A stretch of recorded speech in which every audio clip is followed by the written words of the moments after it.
যেই ঘরে স্বামী আর স্ত্রী আলাদা রুমে ঘুমায় কত আরামে, সন্তান বড় হলে আলাদা করে দেয়, দুইজনার মহাব্বতে ওই বাগান সাজে সুন্দর। কিন্তু অবস্থা যদি এমন হয় স্ত্রী স্বামীর বিরুদ্ধে লাইভে আসছে, এরম নাই? স্বামী স্ত্রীর বিরুদ্ধে লাইভ দেয়, সব তো লাইভ বয়, লাইভ বয় পারে না বাথরুমে গিয়ে লাইভ দেয়, অনেকে মক্কা মদিনা গিয়েও লাইভ দেয়। ওরা মনে হয় যেন যাই একটু লাইভ দেওয়ার জন্য। ফেরাউনের বাথরুমের সামনে গিয়ে আমি ফেরাউনের বাথরুমের সামনে ভিতরে গিয়ে লাইভ দুমু খারাইও সব। রসুলের রওজায় গিয়া চোখের পানি রাখা যায় না, কিন্তু এই দুনিয়াদারেরা মোবাইল নিয়ে ছবি তুলতে তুলতে পাগল হয়ে যায়, লাইভ দিয়ে জোরে জোরে চিল্লায় বউয়ের সাথে কথা বলে। কি বলবো, আল্লাহ হেদায়েত দান করুন, মোবাইলের গুনাহ থেকে হেফাজত করেন। কেউ এ বয়ান করে না, এক সময় করার মানুষও থাকবে না। চরমনায় সৈয়দ ফজলুল করিম রাহমাতুল্লাহ আলাইহি বলতেন, বাবা এমন একটা সময় আসতেছে পর্দার বয়ানও চলবে না, মানুষ পর্দা না করতে না করতে পর্দা চিনবেও না। দস্তারখান যে একটা সুন্নত, এটা অনেকের জানা নাই। মেসওয়াক, এটাও অনেকের আলোচনা নাই, জানাও নাই। কি মেসওয়াক আছে কার? ব্রাশ, ব্রাশ, মেসওয়াক নাই। অথচ মেসওয়াকের যে এত ফজিলাত, মেসওয়াকের অনেকগুলো ফজিলাত। ওই মসজিদের মধ্যে, এটা মসজিদ না, মসজিদের মধ্যে ফাজাইলে একটা আমাল আছে, মোটা কিতাব, তালিম হয়, হয়নি? ওটার মধ্যে কিন্তু একটা চ্যাপ্টার আছে ফাজাইলে মেসওয়াক। বা বাংলাদেশে এখন লাইব্রেরিতে বাংলা কিতাব আছে মেসওয়াকের ফজিলাত। মেসওয়াক, যারা ঠিক মতো মেসওয়াক করবে তাদের দাঁতে পোকা হবে না। ঠিক মতো যারা, আমি তো ব্রাশ করি, মেসওয়াকও করি, দেখলাম যে মেসওয়াকের মতো পরিষ্কার দাঁত হয় না। আমি দেখছি তো।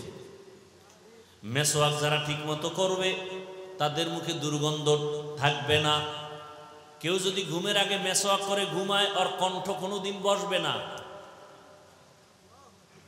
ঘুমের থেকে উঠে মেসওয়াক করবে, তার জীবনে যত পুরস্কার পাবে এর মধ্যে বড় পুরস্কার মরণকালে কালেমা জারি হয়ে যাবে।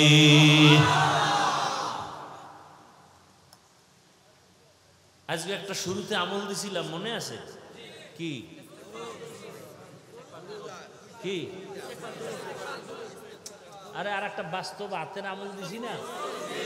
কি আর একটা আমল লন, এখন যেটা বললাম করবেন নি? এখন কইবেন কোথায় পাবো খেজুর গাছ? হ্যাঁ, এখন দোকানে মেসওয়াক বেচে না? বেচে। মেসওয়াক কিনেন, মেসওয়াক করেন। আরে ভাই, শরীরেরও ফায়দা, আল্লাহর রসুলও খুশি হবেন। আল্লাহ সবাইকে তৌফিক দান করেন। হায় হায়,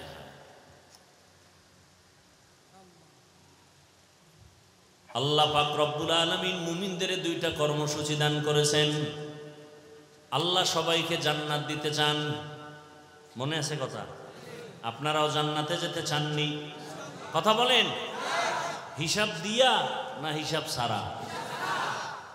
বুঝে নেন। কিন্তু অনেকে আবার পাওয়ার আলা আছে না, সমস্যা কি? খোদার লগে হিসাব দিয়ে বুঝপাড়া কইরা তারপরে জান্নাতে যাব।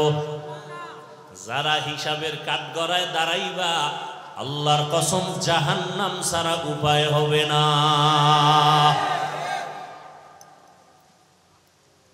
এই জন্যই তো রহমতের নবী বারবার দোয়া করতেন, আল্লাহুম্মা হাসিবনি হিসাবাই ইয়াসিরা। এই দোয়াটা পড়েন কি?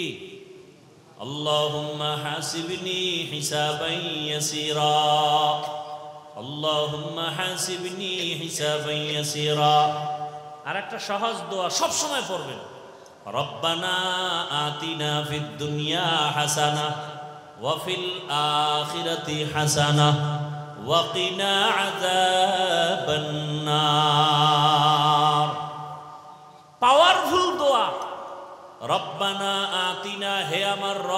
আমাকে দাও ফিদ দুনিয়া, দুনিয়ায় হাসানা, সব কল্যাণ, দুনিয়ার সব কল্যাণ আমারে, অকল্যাণ দিও না।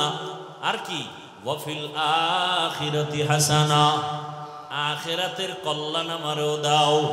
দুনিয়ার কল্যাণ, ঝগড়া হবে না, ভালো স্ত্রী পাবো, সন্তান নিয়ে পেরেশানি থাকবে না। হাসানা, দুনিয়ার ভালো, আমি 5 ওয়াক্ত নামাজ পড়ব, কষ্ট হবে না। অসুস্থতার ব্যারামে আমার ইবাদত ছুটবে না। আমি ব্যবসায় যাব, হালালভাবে বরকত দিন দিন হতেই থাকবে। মিথ্যা কথার অভ্যাস হবে না, গালি দেওয়ার অভ্যাস আসবে না, গীবত শেকায়াত করার অভ্যাস আমার হবে না, বেপরদায় চলার অভ্যাস হবে না। আল্লাহ যদি হাসানা দিয়েই দেন, আমার জীবনটা হবে ধন্য। আমি মরিয়া গেলেও থাকবো অমর, হাটহাজারীর হুজুর মরিয়াও অমর, জুনায়েদ বাবুনগরী মরিয়াও অমর, শাইখুল হাদিস রহমাতুল্লাহ আলাইহি মরিয়াও অমর, মুফতি আমিনী রহমাতুল্লাহ আলাইহি মরণের পরেও তারা অমর। মানে কি বুঝেন? মরার পরেও জিন্দা। মানুষের অন্তরে প্রশংসা না বদনাম? সরমনাইল সৈয়দ ফজলুল করিম ইন্তেকালের পরেও অমর। সবার অন্তরের মধ্যে মায়া, মোহাব্বত, কথা ঠিক নেই? উজানির হজরতেরা দুনিয়া থেকে চলে গেছেন, কিন্তু মানুষের অন্তরে আছে, ঠিক নেই? এরে নবীর উম্মতের দল। হাসানা, দুনিয়ার সব কল্যাণ, আখিরাতের কল্যাণ কি? ও আল্লাহ, হাসরের ময়দানটা যখন কায়েম হয়ে যাবে, আরাফার ময়দান হবে হাসরের মাঠ। সারা দুনিয়া হাসরের মাঠ, আরাফার ময়দান মক্কার পার্শ্বে। আল্লাহর বিচারালয়, স্টেজ হবে আদালত। নারীরাও উলঙ্গ দাঁড়াবে, পুরুষেরাও উলঙ্গ দাঁড়াবে। একদিকে সূর্যের গরম, আল্লাহ বলবে সূর্য নিচে আয়, নিচে আইসা তোর যত মুখ আছে নিচে কর, যত গরম আছে সব জমিনে ছাড়। সূর্যের গরমে মাটির জমিনটা পুড়িয়া তামা হয়ে যাবে। লোহা হবে না কেন? সূর্যের গরমে জমিনটা পুড়িয়া স্বর্ণ হবে না কেন? রূপা হবে না কেন? তামা হওয়ার কারণ, ওদিন তো ইনসাফের বিচার হবে। স্বর্ণের মধ্যে ওই গুণ নাই, তামার মধ্যে যে গুণ আছে, রূপার মধ্যে নাই, লোহার মধ্যে নাই। বলে কেমন? বলে লোহার এক অংশ গরম করলে ভিন্ন অংশ গরম হবে না। স্বর্ণ তাই এক, রূপাও এক। তামা এমন একটা ধাতু, এক অংশ গরম হলে পুরা অংশটাই সাথে সাথে গরম হয়ে যাবে। নারীরা উলঙ্গ, পুরুষেরাও উলঙ্গ দাঁড়াবে। অন্যদিকে আবার জাহান্নামের আওয়াজ, এত বিশাল জাহান্নামের গুরিম গুরিম আওয়াজ হবে। হাসরের ময়দানে সূর্যের গরমে মানুষ বেকারার হয়ে যাবে। ওদিকে জাহান্নামের আওয়াজ, জাহান্নামের আওয়াজে হাসরের ময়দানটা থর থর করে কেঁপে উঠবে। জাহান্নাম চিল্লায় বলবে, ও দয়ার মালিক, জাহান্নামের ক্ষুধা নিবারণের জন্য সমস্ত গুনাহগারগুলো আমার পেটের মধ্যে দাও, বেনামাজিগুলো আমার পেটে দাও, বেপরদাওয়ালারা কোথায় আমার পেটের মধ্যে দাও। জাহান্নামের চিৎকারে হাসরের ময়দানটা থর থর করে কেঁপে উঠবে। শুধু কি তাই, হাসরের ময়দান এতটাই যে কঠিন, রহমতের নবী চোখের পানি ছেড়ে কান্নায় বিভোর হয়ে গেলেন। এরে নবীর উম্মত, আম্মাজান আয়েশা রাদিয়াল্লাহু আনহা, রাসূলের আদরের স্ত্রী, উম্মাহাতুল মুমিনিন, আম্মাজান বলেন, আমি একদিন তাকাইয়া দেখি আমার হুজরার মধ্যে রহমতের নবী গুনগুন করে কান্না করতেছেন। মাঝে মাঝে দেখতাম রসুল আমার হুজরায় বসে মাঝে মাঝে কান্না করেন, চোখের পানি ছেড়ে কাঁদেন। গুনগুন করে রহমতের নবী কান্না করেন। আমি আয়েশা বড় ভয় পেয়ে যাইতাম, মনে হয় যেন আমি আয়েশা কোনো বেয়াদবি করে ফেলেছি। রহমতের নবীর সাথে যদি কেউ বেয়াদবি করে, তার জাহান্নাম ছাড়া উপায়। নাই। আম্মা জান আয়েশা রসুলের কাছে যাইতেন আর মায়া লাগায় আস্তে করে বলতেন, রহমতের নবী, আপনি চোখের পানি ছেড়ে গুনগুন করে কাঁদেন কেন? আমি আয়েশার উপর আপনি কি রাগ করেছেন? আমার কোনো বেয়াদবির কারণে কি আপনি বেজার হয়ে গেছেন? আম্মা জানের কথা শুনিয়া রহমতের নবী বলতেন, ও আয়েশা, আমার সাথে তোমার বেয়াদবি হবে কেন? আমি তো তোমার উপরে অনেক খুশি। আম্মা জান জবাবে বলতেন, ইয়া রাসূলুল্লাহ, আমার বয়স অনেক কম। 6 বছর বয়সে আপনার সাথে আমার বিবাহের বন্ধন হলো। 9 বছর বয়সে আমি আপনার ঘরে আসছি। নবী, আমার বয়স অনেক কম, না জানি আমার এই অল্প বয়সে অজান্তে কোনো ভুল হয়ে যায়, আপনার সাথে বেয়াদবি হয়ে যায়। আর বেয়াদবি যদি হইয়াই যায়, আমার জিন্দেগি বরবাদ হয়ে যাবে। আপনি কান্না করলে আমি বড় ভয় পাই। আম্মা জানের কথা শুনিয়া রহমতের নবী বলেন, হে আয়েশা, আমি যদি কান্না করি, 2টা কথা মনে পড়লে আমি চোখের পানি ধরে রাখতে পারি না রে আয়েশা। এক, আমার জীবনটা এমন একটা কষ্টের গেছে তুমি জানো না। আমার জীবন দুনিয়াতে আসছি বড় মুসিবতের সমাজে। দুনিয়ায় এমন অবস্থা আসছি আয়েশা জানো না। তুমি আমার তো জীবনের শেষ পর্যায়ের একজন স্ত্রী। তুমি আমার সুখের সময়ের বিবি, দুঃখের সময় তুমি দেখো নাই। আমার এমন দুঃখের দিন, জমিনে আসছি, মক্কার মানুষ আমার চারদিকে দুশ্মন। আমি দুনিয়াতে আসার আগে আমার আব্বাকে হারাইয়া ফেলছি। জীবনে আসি আমি একবারও আব্বার চেহারাটাও দেখতে পারি নাই। আমার আব্বাকে আমি আব্বা বলে ডাক দিতেও পারি নাই। ও আয়েশা, 6 বছর বয়স, তখন আমার আম্মা জানো দুনিয়া থেকে চলে গেছেন। আমি এখন মা হারা, বাবা হারা, বড় এতিম অসহায়। 8 বছর যখন আমার বয়স, আমার দাদা আব্দুল মুত্তালিবও চলে গেছেন। এখন আমার আপন বলতে কেউ নাই। আমার দাদা বিদায় বেলা চাচা আবু তালিবের হাতে দিয়া বলছে, আমার নাতির যেন কোনো কষ্ট না হয়। দুনিয়াতে আসিয়া বাবারে দেখে নাই, মাকেও হারাইয়া আমার নাতি আমার পাশে রাতের বেলা ঘুমাইতো। মাঝে মাঝে ঘুমের মধ্যে মা মা বলে চিল্লায়। আমি আদর করে এত দূর নিয়ে আসছি, আমার হায়াত বুঝি শেষ। ও আবু তালিব, আমার নাতির দেখাশোনা করিয়া রাখবি, কোনদিন আমার নাতি যেন কষ্ট না পায়। আম্মা জান আয়েশাকে নবী বলেন আর কাঁদেন, আয়েশা, ওই সময় আমার আরবে চারদিকে দুশ্মন আর দুশ্মন। ওই সময় একমাত্র আমার আদরের মোহাব্বতের কেউ ছিল না, চাচা আবু তালিব ছাড়া। এক পর্যায়ে আমার আল্লাহ আমাকে বিবাহের বয়সে নিয়া একজন আল্লাহর পেয়ারা বান্দি খাদিজাতুল কুবরা রাদিয়াল্লাহু আনহা, তার সাথে আমার বিবাহ হয়ে গেল। এমন একজন নারী বিধবা যার সন্তান আগে হয়ে গেল। 2 জন স্বামী হওয়ার পরে আমি তৃতীয়। ওই খাদিজা আমার ঘরে আসছেন। আমার এত অভাব ছিল, আমার ঘরে চুলায় আগুন জ্বলতো না, না খাইয়া কত কষ্ট করেছি। আরবের ধনী ছিল খাদিজা। ওই খাদিজা আমার মায়া আর মোহাব্বতে পড়িয়া সব সম্পদগুলো আমাকে হাদিয়া দিয়েছে। ও আয়েশা, জানো না আমি আবার সম্পদগুলো সব দান করে দিয়েছি। আমি এত কষ্ট করে করে জীবন কাটাইছি, আমার বংশের দুশ্মনেরা 3 বছরের মতো আমাকে শিয়াবে আবু তালিবের মধ্যে গৃহবন্দী করে রাখছে।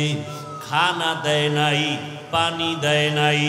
দীর্ঘ 3 বছর আমি গাছের পাতা চাবাইয়া চাবাইয়া খাইয়া পেটের ক্ষুধা নিবারণ করেছি। ও আয়েশা, আমার কষ্ট দেখিয়া খাদিজাও ঘুমায় না। আমার পাশে আসিয়া ওই গাছের পাতা খাইয়া জীবন কাটাইছে। ওরে ওই আয়েশা, ওই খাদিজা আমার জন্য এত কোরবানি করেছে। ওই খাদিজার কথা মনে যখন আসে আমি চোখের পানি ধরে রাখতে পারি না। ওই খাদিজা যদি বেঁচে থাকতো মনে হয় যেন আমি আর বিবাহই করতাম না। ঠিকই, খাদিজা যতদিন বেঁচে ছিল আমি আর বিবাহ করি নাই। আর একটা কথা যখন আমার মনে পড়ে আমি তখন একা একা বড় কান্না করি। আম্মা জান আয়েশা বলেন, ইয়া রাসূলুল্লাহ, কি কথা মনে করে কাঁদেন? বলে, হাসরের ময়দানে আমার উম্মতের কি উপায় হবে এই চিন্তায় কান্না করি। আম্মা জান বলেন, হাসরের ময়দানে আবার কি হবে? আম্মা জানকে রাসূল কান্না করে বুঝাইতেছেন, রে আয়েশা, কিয়ামতের ময়দানে এমন কঠিন হালাত, যদি কেউ খাঁটি মুসলমান না হইয়া কবরের বিছানায় যায়, জানতো একটা বকরির চামড়া খুললে যেই কষ্ট, একটা বেনামাজি গুনাহগারের জান কবজের সময় তার চেয়েও বেশি কষ্ট। ওরে আল্লাহর বান্দারা, রসুলের চোখে পানি। ও আয়েশা, কিয়ামতের দিন কেউ কারো পরিচয় দিবে না।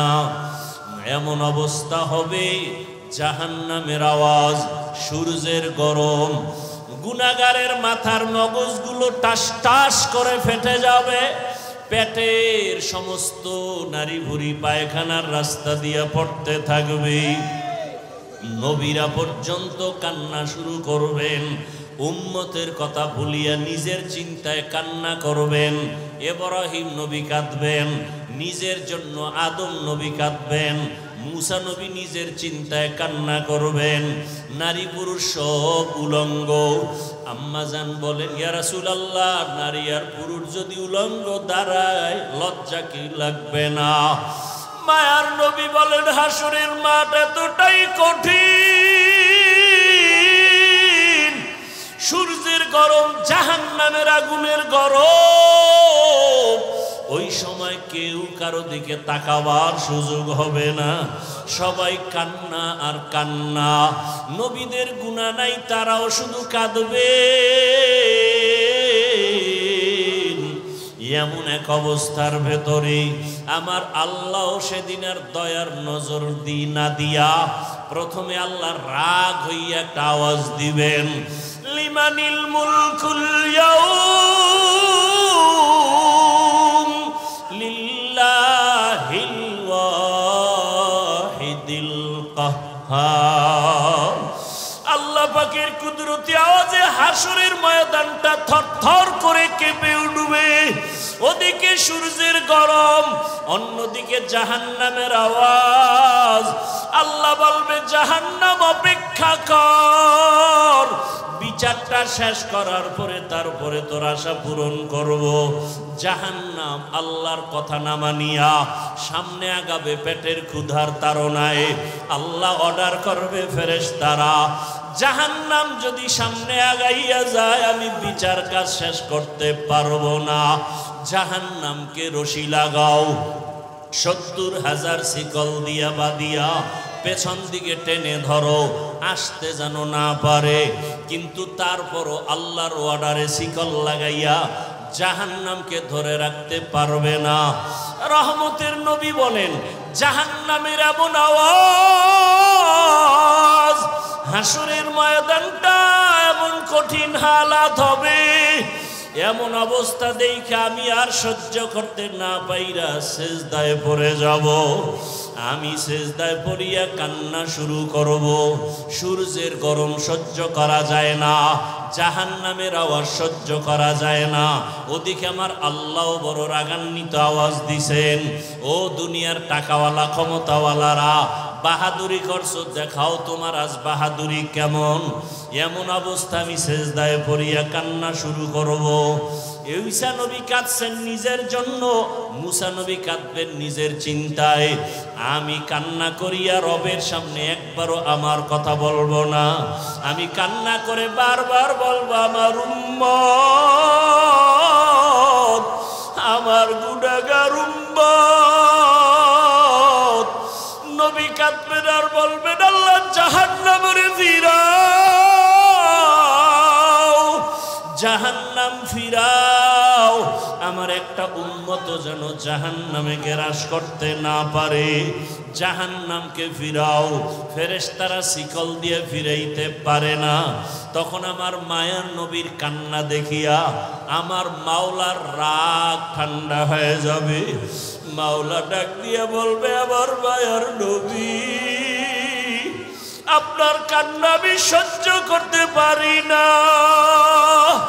আপনি মাথা উঠান, আপনি কি চান আমি এখন দিয়া দিব।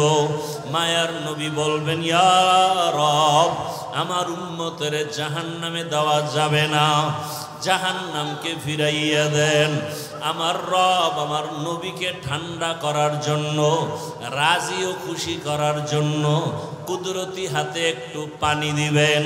আল্লাহ কুদরতি আওয়াজ দিয়া বলবে, ফেরেশতা, আমার এই পানিটা নিয়ে জাহান্নামের গায়ে ছিটাইয়া দাও। ফেরেশতারা পানি নিয়ে যখন ছিটাইয়া দিবে, জাহান্নাম দ্রুত গতিতে পেছনে ভাগতে থাকবে। ফেরেশতারা বলবেন, হে আমাদের রব, যেই জাহান্নামের শিকল দিয়ে ধরে রাখতে পারি না, এমন কি পানি দিলেন যে জাহান্নাম পেছনে দৌড়ায়। এটা কি বড় বরকতি জমজমের পানি, নাকি আবে হায়াতের পানি, নাকি এটা বীরে শেফার পানি, না সমুদ্রের কোনো পানি? ও আল্লাহ, এটা কেমন বরকতের পানি?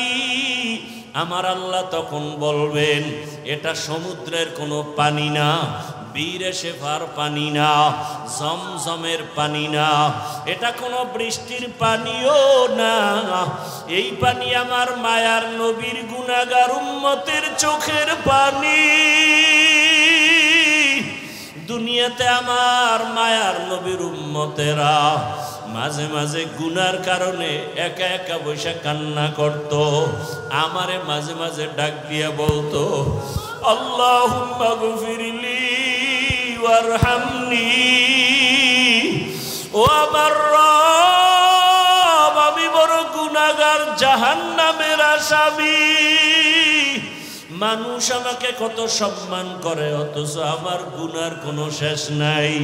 মানুষ আমাকে মাওলানা বলে চেয়ার আগাইয়া দেয়, অথচ আমি মাওলা তোমার কাছে মানুষই হতে পারি নাই। গুনার কারণে আমার হাত না পাক, আমার চোখ না পাক, আমার জিহ্বা না পাক, গুনার কারণে আমার অন্তর না পাক। এই হাতের দ্বারা কত জুলুম করলাম, লেখার মাধ্যমে কত জুলুম, আঙ্গুল দিয়ে লেখলাম, জুলুম করলাম। জবানের দ্বারা কত মিথ্যা বললাম, এই জবানের দ্বারা কত গালি দিলাম, এই জবানের দ্বারা কত গীবত শেখায়াত করলাম। চোখটাও আমার গুনার কারণে নাপাক। মানুষ জানে আমি বড় বক্তা, কিন্তু মাওলা তুমি জানো আমি সারা রাত মোবাইলে তাকায় তাকায় বেগানার ছবি দেখতেছি। মানুষ জানে আমি মসজিদের ইমাম, কিন্তু আমি সারা রাত মোবাইল চালাই। মানুষ জানে না, তুমি তো জানো আমার চক্ষু দুইটা নাপাক, আমার হাত দুইটা নাপাক, আমার অন্তর পরিকল্পনার গুনার কারণে নাপাক। ও আল্লাহ, তুমি আমাকে মাফ করে দাও। এইভাবে কিছু আল্লাহর বান্দারা আল্লাহর কথা মোহাব্বত নিয়ে জাহান্নামের ভয়ে কান্না করে। কিয়ামতের ময়দানে গুনাহগার উম্মতের পানির ফোঁটা বৃথা যাবে না। ওই পানি দিয়া জাহান্নামের আগুন নিভাইয়া আল্লাহ বলবে বান্দায় বিনা হিসাবে জান্নাতের বাগানে চলিয়া যাও, আমার মুহাম্মদ আমার প্রিয় হাবিবের হাতে কাউসারের পানি পান করো। ও আল্লাহর বান্দারা যারা গুনাহ করিয়া তওবার নিয়ত করিয়া কবরে যেতে পারলো তার কপাল ভালো। আর যারা এখনো নামাজ পড়তে পারে না, অন্য নামাজ পড়ে তাও পছন্দ করে না, নিজেও পর্দা করে না, অন্য পর্দা করে তাও পছন্দ করে না, নিজেও হালাল খায় না, অন্য হালাল খায় তাও পছন্দ করে না, নিজেও পাগড়ি পরে না, অন্য পাগড়ি পরে তাও পছন্দ করে না। ওরে আল্লাহর বান্দারা, দুনিয়ার সূর্য থেকে কত কঠিন হবে হাসরের মাঠের গরম। দুনিয়ার আগুনের থেকে জাহান্নামের আগুনের গরম আরো ভয়ঙ্কর। দুনিয়ার গরম সহ্য করা যায় না, আখেরাতে জাহান্নামের আগুন কেমন করে সহ্য করবা? মশার কামড় সহ্য করা যায় না, ওই কবরে সাপের কামড় কেমনে সহ্য করবা? দুনিয়াতে বেতের বাড়ি সহ্য করা যায় না, গুনাহগার হইয়া কবরে গেলে মাটির চাপ কেমন করে সহ্য করবা? মায়ার নবী বলেন, ও আয়েশা, হাসরের ময়দানের কথা যখন মনে পড়ে আমার উম্মতের চিন্তা আমার চোখে পানি আসে, ধরে রাখতে পারি না। ও আর নবীর আশেক উম্মতের দল, যেই উম্মতের জন্য মায়ার নবী কান্না করেছেন, ওই নবীর আদর্শের মালা কেন গলায় লাগাও না? জীবনে তো দাড়ি কম কাটো নাই, নামাজ তো কম সারো নাই রে বাবা, মনে চাইছে বেপরদায় চলবা, দুনিয়ার মনের আশা মিটাইয়া চলছো, মনে চাইছে গান শুনবা, মনের আশা পুরাইয়া গান শুনছো, মনে চাইছে পার্কে পার্কে ঘুরবা, জীবনটা পার্কে পার্কে কাটাইলা, মনে চাইছে গীবত করবা, কারো বাধা মানো নাই, গীবত করে কাটাইছো, মনে চাইছে কাউকে ইজ্জত নষ্ট করবা, করে ফেলেছো, মনে চাইছে চুরি করবা, ডাকাতি করবা, মানুষকে বেইজ্জতি করবা, করেছো, মনে চাইছে শিক্ষকের সাথে বেয়াদবি করবা, করেছো, আমি আল্লাহ কিছু বলি নাই। মনে চাইছে মা বাবার সাথে বেয়াদবি করবা, করেছো, আমি আল্লাহ ধরি নাই। মনে চাইছে আলেমের বিরুদ্ধে কিছু বলবা, বলেছো, আমি আল্লাহ ধরি নাই। বরং আমি আল্লাহ বারবার ডাকি তওবার দরজা দিয়া, লা তাকনাতু মির রাহমাতিল্লাহ, এরে বান্দা তোরে আদর করে আমি বানাইছি, যত গুনাহ করেছো তওবার দরজায় ফিরিয়ে আয়, আমার কাছে তওবা কর। যদি তওবা না করিয়া কোনো দিকে দৌড় দাও, জাহান্নামের আগুন সহ্য করতে পারবি না রে গোলাম, এখনো সময় আছে, তওবা কর। ও আমার যুবক বাবারা, বৃদ্ধ বাবাজি, পর্দার আড়ালের মা বোনেরা, জীবনে তো বেপর্দায় কম চললেন না, বন্ধু বান্ধবী নিয়ে তো আড্ডা কম দিলেন না, স্বামীর টাকা গুনার কাজে ব্যয় তো কম করলেন না, মোবাইলে কত বাজে সময় নষ্ট করলেন। এখন অনুরোধ করি তওবা করেন, মনে মনে আমার আল্লাহকে ডাকেন, হে আল্লাহ, জীবনে বহু গুনাহ করেছি, তওবা করতে চাই, আর নামাজ ছাড়বো না, আর দাড়ি কাটবো না, বেপরদায় চলবো না, গীবত শিকায়াত করবো না, মিথ্যা বলবো না, গালি দিব না, মা বাবার দোয়া নিয়ে চলবো, শিক্ষকের দোয়া নিয়ে, উলামায়ে কেরামের পরামর্শ নিয়ে, নবীজির আদর্শ মেনে চলবো। তওবা করার মতো যদি অন্তর তৈরি হয়, দুই ফোঁটা চোখের পানি ছেড়ে আমার মাওলাকে ডাক দাও। কান্না যদি না আসে, ডানে বামে তাকায় দেখো কার চোখে পানি। ওরে কান্নাওয়ালার দোয়া মাওলা খালি ফিরাবেন না, যাদের চোখে পানি আছে তাদের কাছে হাতটা বাড়াইয়া দোয়া চাও। ও বাবারা, যারা এখানে এতিম, জীবনে আব্বা বলে ডাক দিতে পারবা না, অনেকে মা হারা অসহায়, মা বলে ডাক দিতে পারবা না, ওই মা বাবার কথা স্মরণ করে চোখের পানি ছেড়ে তওবা করো। আর যার বাবা বেঁচে আছে, থাকলে হাতটা বাড়াইয়া দোয়া নাও।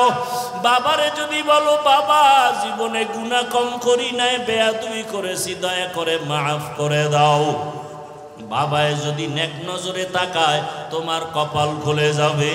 বাসায় গিয়ে যদি পারো মায়ের হাতটা ধরিয়া বলিও, মা জীবনে বহু কষ্ট দিয়েছি, তোমার হক আদায় করতে পারি নাই, মনে কত কষ্ট দেওয়ার কারণে তুমি গোপনে একা একা কান্না করেছো, মা তোমার দোয়া ছাড়া তো আমি মানুষ হইতে পারি নাই, তোমার চোখের পানি আর দোয়ার কারণে আজকে চেয়ারে বসছি, তোমার চোখের পানি আর দোয়ার কারণে আজকে সম্মানের মালিক, মা অনেক অন্যায় করেছি, তুমি আজকে আমার মাথায় হাত দিয়া দোয়া করে দাও।